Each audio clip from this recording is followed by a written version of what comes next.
comes the veteran, and I do the usual, ask if he's got $1, in an affected tone of voice. And okay, he goes around the corner, and then we break it up, and I go around. Do the voice again. Wait, don't that look like $1? And he holds up his money. So he was splashy, and he's going around the corner. He leaves. I forget about him. I light a joint. I'm going in the alley to smoke it. And he's back there, and he pops up in back of me and indicates it's on, and is throwing punches at me and pushing me, and I'm backing up saying, "Get the F away from me, you goddamn junkie." And he's, "Come on, it's just you and me, come on. And I'm circling away, and at a certain point, he bends down, he looks down and picks up a sandwich-sized piece of concrete from this broken up patch, and puts it back like he's in a pitcher's pose, and I'm not sure if he's going to come at me and try to hit me with it or throw it. Neither option is acceptable. So at that point, not being willing to deal with it, not feeling nimble enough to get out of the way if he throws it, and I'm wearing an exposed, no sleeve shirt, I step into him, I snap a kick to his stomach, which is just, if you come in when they're dropping him, and I get my left hand up and catch his descending right hand holding the piece of concrete.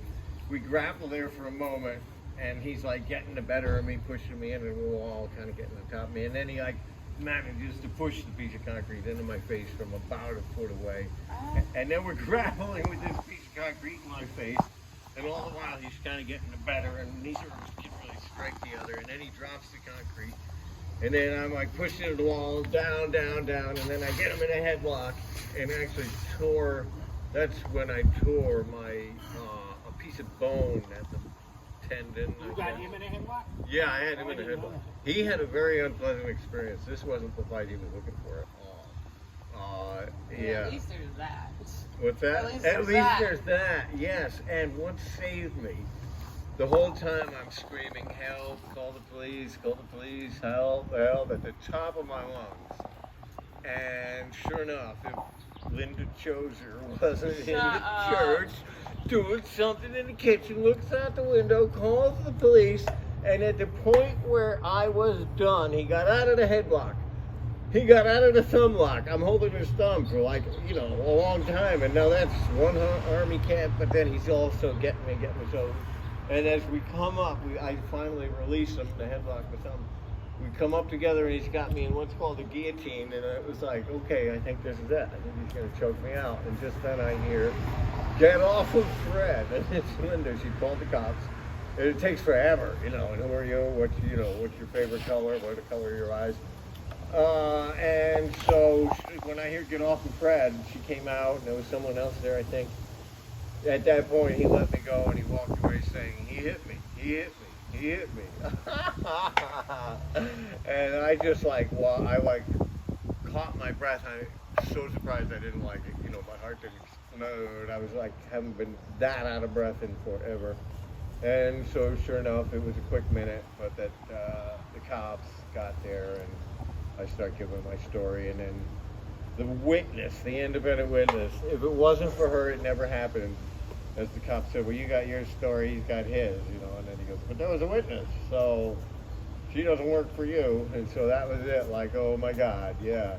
Once you get jumped, then everything went well, there was a witness. And so he disappeared. They took me to the hospital. I didn't want to go, and I'm glad I protested, because I wouldn't want the pill. I was like, "Hey, I'm homeless, I didn't even want to come."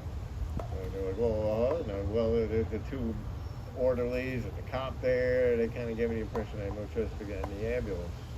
It's okay. And then they just gave me some homeless, you don't have to pay paperwork to fill out, which, if I'm not mistaken, all I gave up was my HIPAA rights.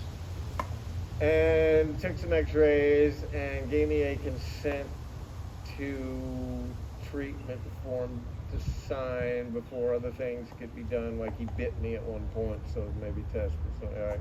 It was x-ray my head. He did hit me from a foot away with it.